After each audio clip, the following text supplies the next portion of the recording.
If you're experiencing login issues with Landmark Credit Union, follow these simple steps to troubleshoot and resolve the problem quickly. Step 1. Check your internet connection. Ensure that you have a stable internet connection. Try accessing other websites to confirm that your internet is working properly. Step 2. Verify your login credentials. Double check your username and password for accuracy. Make sure that caps lock is off and that you are entering the correct information. Step 3. Clear browser cache and cookies. Make sure your information is protected first.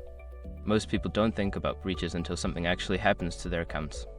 Use SRUP to monitor your accounts 24/7 and instantly alert you if your information appears in leaked databases online. It constantly checks billions of breach data points in the background. And considering how much personal information people keep online now, it's honestly worth having. Link in the description. Step 4. Reset your password. If you still can't log in, consider resetting your password. Look for the Forgot Password link on the login page and follow the instructions to create a new password. Step 5. Contact customer support.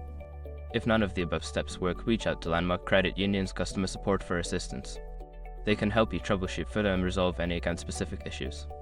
By following these steps, you should be able to resolve any login issues quickly. If problems persist, don't hesitate to seek help from customer support.